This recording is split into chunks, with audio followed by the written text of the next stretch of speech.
Andhra Pradesh Singapore business federation CIA partnership summit road షోలో CM Chandrababu బృందం పాల్గొన్నారు. ఏపీలో కూటమి ప్రభుత్వం పెట్టుబడిదారులకు మద్దతుగా ప్రవేశపెట్టిన పాలసీలపై సీఎం చంద్రబాబు ప్రెజెంటేషన్ ఇచ్చారు.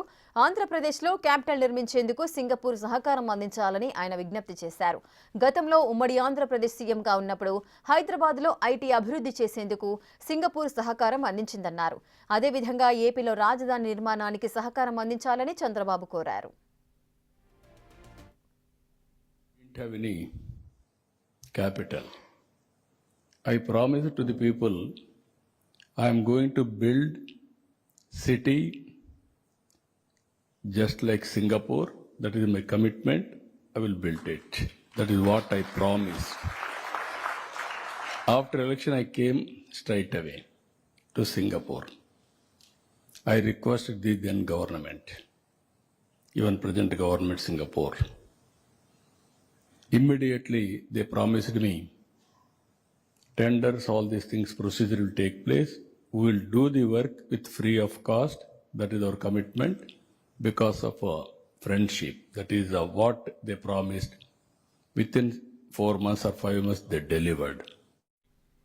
సింగపూర్లో రెండో రోజు పర్యటనలో భాగంగా సీఎం చంద్రబాబు, మంత్రులు లోకేష్, నారాయణ, భరత్ సహా మిగతా బృందం టువాస్ పోర్టును పరిశీలించారు. ఏపీలో మరిన్ని పోర్టులు నిర్మించడంతో పాటు ఆపరేషన్, కార్గో హ్యాండ్లింగ్, ఆటోమేషన్ కోసం ఏఐ టెక్నాలజీ వినియోగించాలని ప్రభుత్వం భావిస్తోంది. పోర్టులు, ఎయిర్పోర్టులు, పారిశ్రామిక కారిడార్లలో ఏపీని లాజిస్టిక్ హబ్గా తీర్చిదిద్దాలన్న లక్ష్యం పెట్టుకుంది. ఇందులో భాగంగా ఆసియాలోనే రెండో అతిపెద్ద కంటైనర్ టెర్మినల్ పోర్ట్ అయిన టువాస్ పోర్టును చంద్రబాబు బృందం పరిశీలించింది.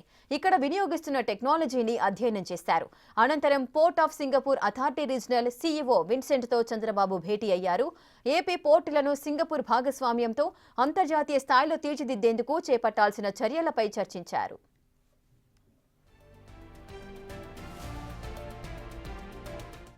పెట్టుబడిదారులు పెట్టుబడి పెట్టేందుకు ఏపీ సురక్షితమైన ప్రాంతమన్నారు CM Chandrababu.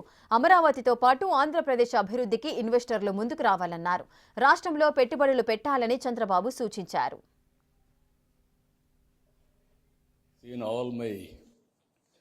Old friends, and also I have renewed, as a matter of fact, my contacts with Singapore government also. Even today I met minister, he was also positive. Tomorrow, day after tomorrow, I am going to meet some more ministers. But ultimately, you are the investors. We need your support to develop Andhra Pradesh, to develop Amaravati. That is where I am requesting all of you. Best and safe place for investment, that is Amaravati and Andhra Pradesh.